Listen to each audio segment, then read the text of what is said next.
Ritika Raj from 5th semester Civil Department, BMSIT. I will be demonstrating a water level monitoring system. Monitoring systems can save power, time, money, and prevent wastage. This system can be used in overhead tanks, commercial complexes, houses, factories, etc. It can also be used in fuel tank gauges, oil tank gauges, and in irrigation control. This system is controlled by an app developed by us, which can be downloaded onto our smartphones. I shall now proceed to demonstrate this to you.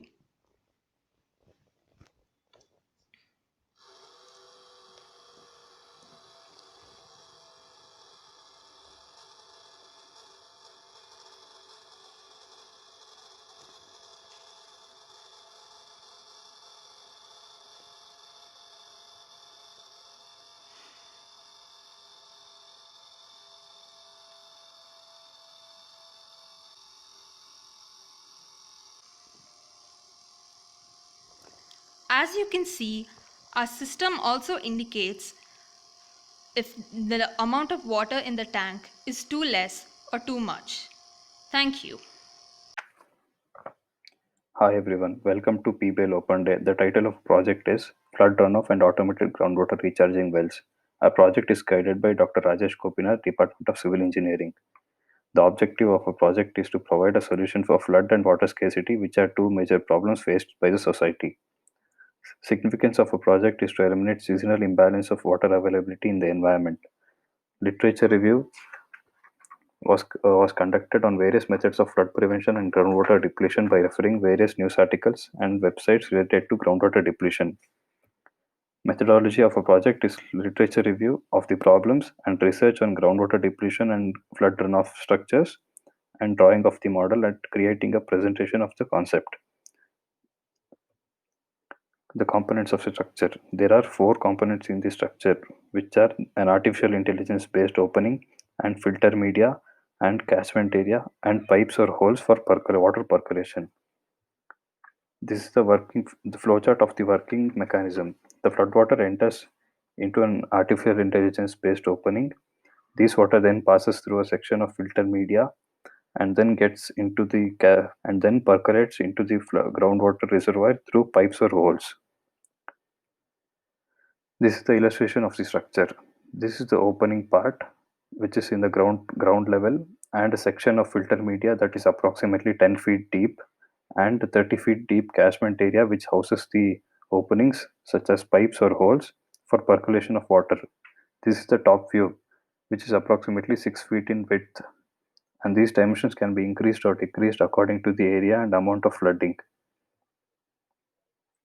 However, concept is different from regular borewell recharging units. The regular borewell recharging units supply water to the bore by the rain, and these are smaller in depth and recharges only a single borewell, not the groundwater reservoir. Whereas the proposed structure is deeper and designed to recharge the groundwater reservoir, which in turn increases the water levels in all the borewells present in the surrounding areas. The advantages of this concept is it uses very little space and low cost, and it easily drains the floodwater in very little time and solves the problem of groundwater depletion also. This concept can be a solution for increasing case floods and groundwater depletion. Future scope of the study is to conduct a cost estimation of the proposed concept and to recognize places in Bangalore where these wells can be constructed. Thank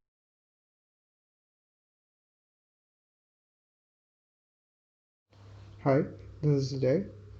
This project is regarding the usage of unutilized space under Kodigeli flyover. This will have 48 four-wheeler parking spots and parking spot. The car parking spot is 6 meter long and 5 meter wide, and the road provided is 5 meter wide.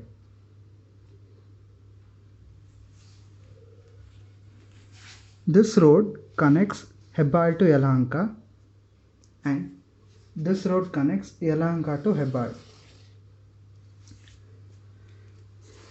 Now, if the vehicle coming from Hebbal has to park over here, they'll have to take a right turn, and when they're about to take a left turn, they'll be able to see if the parking spots are empty or not, because we'll be using a sensor over here which will indicate if the vehicle parking spot is not empty, there will be a red light glowing over here, and the driver will be able to see it from a sufficiently large distance. So after parking, if the driver has to come back to the same road, then he'll have to come front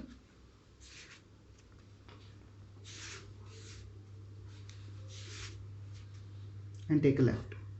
There's a signal over here so that he'll be able to join the normal road, same road.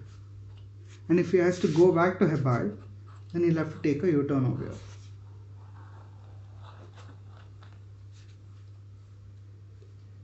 And if the vehicles coming from Yelahanka have to be parked over here, they'll have to take a right turn.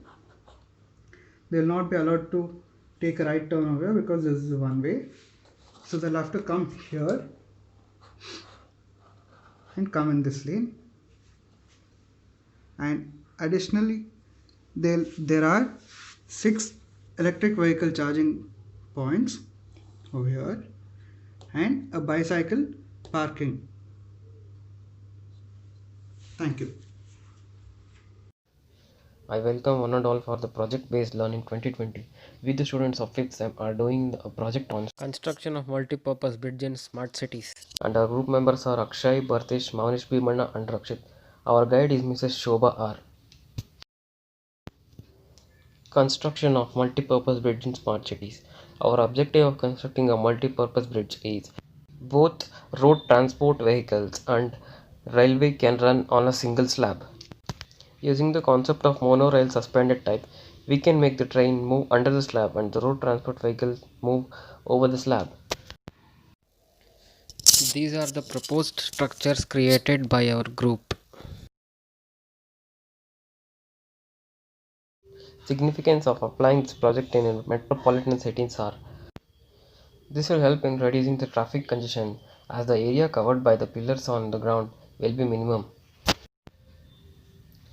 Also, the money which goes for the concrete, steel and the whole construction will be reduced.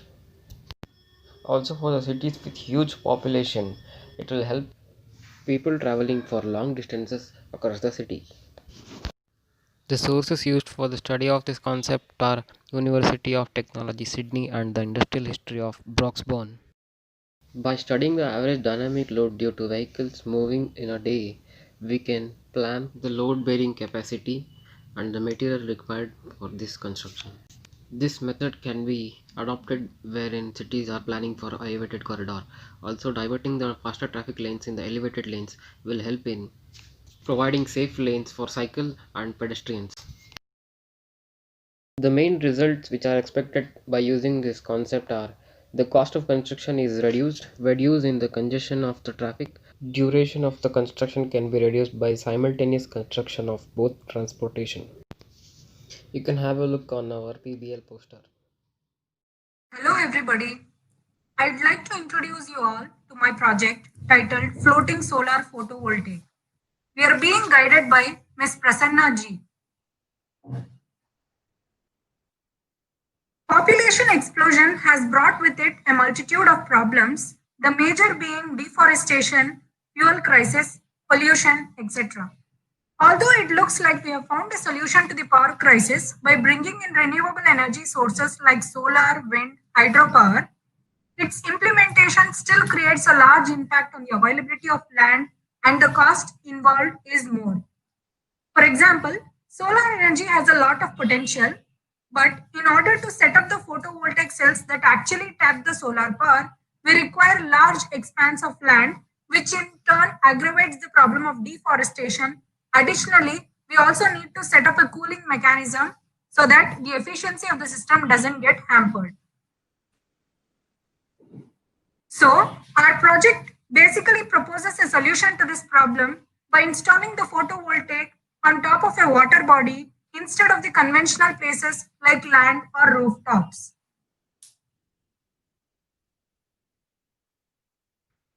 The main objective behind this being utilizing the underutilized water bodies instead of land, designing a system in such a way that it would suit any water body and can adapt to changing water levels.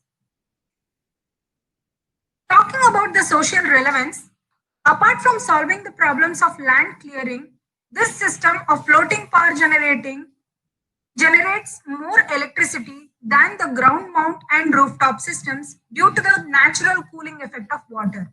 Plus, they are also recyclable, thus reducing the greenhouse gas emissions and zero contribution to global warming. So our proposed system has the following methodology. The solar panels are installed on water surface. The floating photovoltaic consists of a floating structure or a pontoon, a mooring structure, photovoltaic system and underwater cables. Floating structure has buoyancy enough to float on water. Mooring fixes the floating structure position, which allows adjusting to the water level fluctuations. This is the flow chart. So I would like to conclude by telling the fact that implementing the proposed solution using floating photovoltaic will definitely revolutionize how solar energy is harnessed, thus for the greater good of planet Earth. Thank you. This video is based on the PBL project. The title is Reuse and Recycle of C&D Waste. The members included are Deepthi VR, Sheikh Arshia Sadaf, Bharat Singh Bedi and Harshvardhan Kumar, and it has been guided by Mrs. Prasanna G. The contents involved are introduction, objective, social relevance, composition of construction and demolition waste, recycling process, example for product test, and conclusion. What is C&D waste? It is a waste not only obtained from demolishing a building, it is also obtained while constructing, remodeling, repair and demolition of residential buildings, commercial buildings and other structure and pavements. So now we are jumping onto objectives of the project. The main objective of the project is to bring awareness among the people.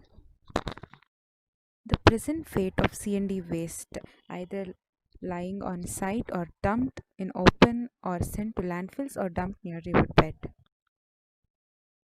Component of construction waste and their composition: soil, sand and gravel accounting for bricks 26%, masonry 32%, concretes 28%, metal 6%, wood 3%, others are 5%. Recycling process flow: purchase of C&D waste through MCD, ND, MC and PWC. Material inspected, manually sorted before processing. Technically, specifications of the technology used to process waste are divided into three parts, that are concrete waste, mixed C&D waste, recovered waste. Market for these materials. This stadium is the existing example of what can be constructed from the C&D waste. The examples are producing the brick from the sludge waste, and the brick produced has better properties than a normal brick. I'd like to conclude that by recycling, the waste can be redirected from the landfills. Thank you. Hello all, myself Bhargavi. I want to make a short presentation on replacement of fine aggregate with granite powder. Let me start with some general information. As we are aware, there is a scarcity of river sand. To overcome this scarcity, we should replace river sand with granite powder. As we all know that granite industry generate a large amount of waste, mainly in the powder form, during sawing and polishing process, which pollute and damage the environment. The main objective is granite powder waste can be utilized for preparation of concrete as partial replacement of sand. Now let's get into methodology and get brief information on each material used for the preparation of concrete block. Firstly, cement. Ordinary Portland cement of 43 grade is used. Fine aggregate passing through 4.75 mm sieve should be used as a fine aggregate. Coarse aggregate retained from 4.75 mm sieve shall be used as a coarse aggregate.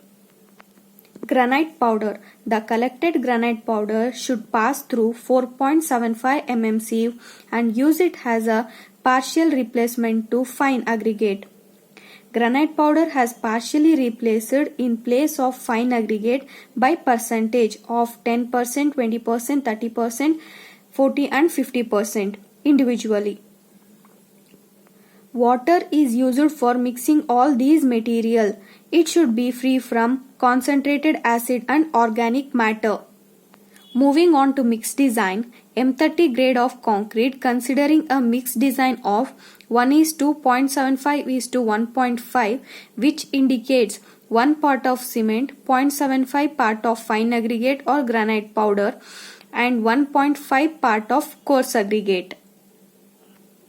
Hence all the materials were mixed well and mixture is poured into the cube of size 150 mm by 150 mm by 150 mm. The specimen should be cured for 28 days. Finally, compressive strength of sample should be recorded at curing age of 7 and 28 days.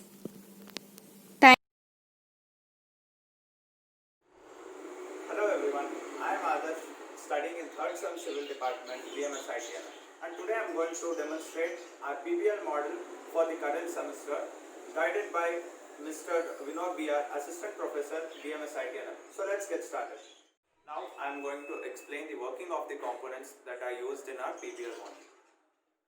This is the water source, which is stored at a height to increase the potential energy of the water stored in it. This is the water inlet, which is connected to the water flow sensor. The water flow sensor is used to obtain the rate of flow of water through it. This is the solenoid valve, which is used to cut off the water flow according to the cutoff limit set. This is the water outlet, which is used to discharge the water to the sink. This is the SNPS, which is used as a power source for the solenoid valve. This is the power source for the Arduino board, and this is the Arduino board. The Arduino board is coded in such a way that it takes the data from the water flow sensor, which is the rate of flow of water, and it converts it into the overall volume of water which has flowed through the sensor. And the overall volume of water is shown in the OLED display here. This is the relay, and it is connected to the solenoid valve. The relay shuts down the solenoid valve when the cutoff limit shown here is reached. The green light here indicates that this solenoid valve is on. When the green light shuts down, the solenoid valve is also off. These are the push buttons. This button is used to increase the cutoff volume by 100 ml. This button is used to decrease the cutoff volume by 100 ml.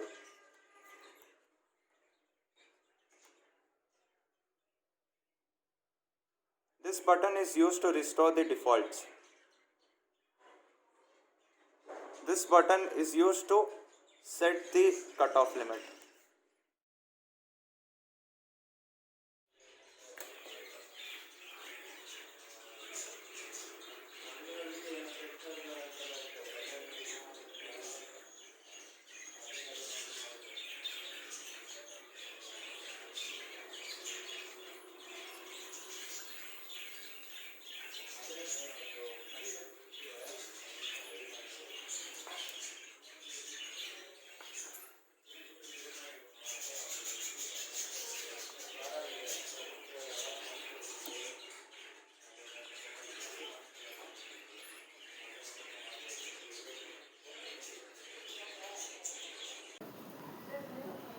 A global crisis of climate change. These here are the clippings that depict the effects of climate change causing a massive destruction to environment, property and livelihoods, urging for the quest and need for a feasible solution to curb and minimize the greenhouse gas emissions. Here are the two of many news excerpts and clippings that represent the need of an alternate fuel and energy system for India in particular. Our project involves a comparative study of graphs and charts that represent the statistical and analytical approach done for the study of methane and carbon dioxide emissions specific to India until the year 2020. In addition to this, the graphical representation of electricity consumption in the country. Our objective is for these to lead a pathway for the pursuit of creating and proposing an alternate energy system in addition to the already existing renewable energy of tidal, wind, and solar, to directly tap the greenhouse gas emissions of methane, carbon dioxide, and vapor in an urban city and transform these into direct green energy for power and electricity. Our project shall comprise a comparative study for the existing research and innovation technologies for green energy and green fuel, propelling the need of a feasible energy generating system, aiding the existing green energy system towards a realistic and a smart city, a smart nation, India. An idea, a proposal, augmenting the existing renewable energy systems. Ours is Energy Recovery System. Project done by members Taha Misbah, Amar Anwar, Pranay Reddy, and Sharon Sheikh. Project guided by Dr. Rajesh Gopinath, Department of Civil. Hello everyone, my name is Mohammad Sani Beg. I am from Third Sem Civil Engineering Department. I am here to present the presentation on our PBL project, and my allies are Guda Sai Kumar Reddy and Gopi Reddy Srinivas Reddy. We are doing the project Stabilization of Soil by Waste Materials under the guidance of Dr. Chandrasekharappa Agasanalli sir. Coming to the project, our project is soil stabilization by using waste materials. Before that, we need to understand what is soil stabilization. Soil stabilization is a process of improving the physical properties of weak soil in order to make them more strong and enhancing their properties. Come to the point that why we have to stabilize the soil. Basically, the soil from the other places made from the other soil deposits. So, because it's not necessary that the soil properties must be the same. To increase the shear strength and bearing capacity and not have more plasticity, we need to provide the stabilization for soil stabilization process. These are the objectives of providing soil stabilization. Next one is significance. We can increase the stable foundation and their proper construction and their lifelong durability. We can increase the shear strength of the soil to improve the load bearing capacity of the soil, to control the shrinkage and swelling of soil in case of expensive soil. These are the literature review. Here are some methodologies. First of all, we are using here the waste materials, and from these waste materials how we can stabilize the soil. Here are some materials that are using in soil stabilization. First one is plastic waste, and another one is organic materials such as sugarcane bagasse, and polymers such as polyurethane grouts, which are used in the construction of roads to avoid voids, and acrylic polymers APS, and fly ash, bio waste, and many more. Now let's see results. Any waste of industrial waste that are used in soil stabilization, that is a very good advantage. And the waste materials soil stabilization provides significant reduction cost as well as environment protection. Soil have greater improvement with all soil becoming non-plastic with addition of sufficient amount of industrial waste. Now let's see conclusion. The use of plastic waste has significantly helped in ground improvement. It can significantly enhance the properties of soil used in construction of road infrastructure. Results include a better and long lasting with increased loading capacity.